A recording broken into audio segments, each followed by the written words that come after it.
Եվ միակ հարցը ուղղված է պարոն Միրզոյանին տարածաշրջանային սեմինարի ընթացքում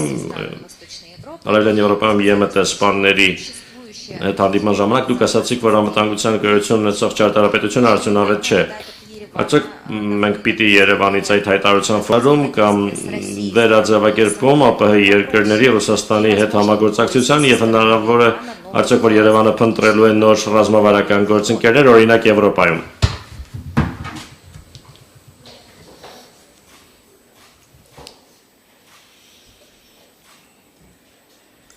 Շնորհակալություն հարցի համար։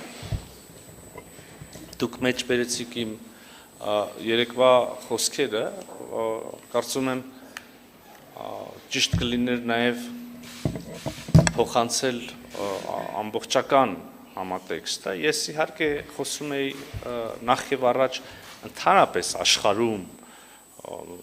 տարիներ շարունակ, տասնամյակներ շարունակ գոյություն ունեցած անվտանգային ճարտարապետության մասին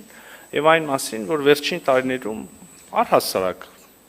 մի շարք տարածաշրջաններում այդ ճարտարապետությունը այդքան արդյունավետ չի աշխատում, բայց իհարկե նաև խոսում էի մեր մասին, չեմ ուզում ժխտել, մենք ինքներս մեր ոչ լավ փորձից տեսանք, որ այդ ճարտարապետությունը չի աշխատում, մենք ինքներս հարկադրված եղանք փորձել վերակազմավորել, վերաքննել կամ չգիտեմ, կատարելագործել այդ անվտանգության համակարգը եւ այդ գործընթացը շարունակական է,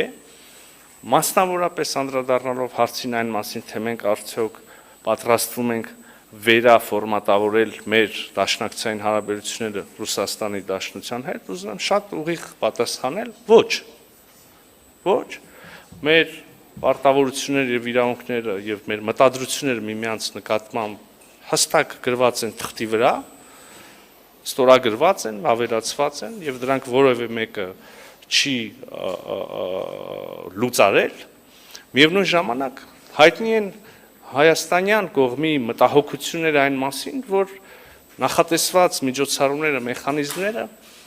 ոչ անպայմանորեն միշտ եւ ոչ անպայմանորեն ամբողջությամբ կամ սահմանված կարգով աշխատել են, բայց սա բոլորովին այլ հարց է։ Այստեղ կարող ենք քննարկել սահմանված մեխանիզմների արդյունավետ գործարկման հարցը, բայց հարց այդ մեխանիզմների եւ ընդհանրապես հարաբերությունները վերաֆորմատավորելու մասին մեր օրակարգում չկա։ Իհարկե կա նաև մեր հարաբերությունները բազմակողմ միավորումների շրջանակներում, օրինակ հավաքական անվտանգության պայմանագրի կազմակերպության, այստեղ եւս հայաստանյան կողմի մեկնաբանությունը գնահատականը գաղտնիք չի, ես այսօր որևէ նոր հայտնագործություն չեմ անի, եթե ասեմ, որ մենք բավարարված չենք ՀԱՊԿ-ի շատ կոնկրետ իրադարձություններին տված արձագանքով եւ հայտնի է նաեւ, որ մենք սառեցրել ենք մեր գործունեությունը այդ կազմակերպության շրջանակներում։ Այստեղ այս պահին գոնե ավելի հեռուն գնացող հետևություններ չի անի, բայց ուզում եմ արձանագրել նաեւ համաձայնվելով նախարար Լավրովի հետ, մեր քննարկումները շատ կառուցողական են, շարունակական են, այդ քննարկումները ունեն կոմպոնենտ խնդրահարույց հարցերի, ունեն կոմպոնենտ դրական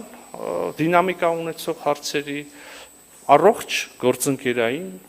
հարաբերություններ եւ առողջ գործընկերային քննարկումներ։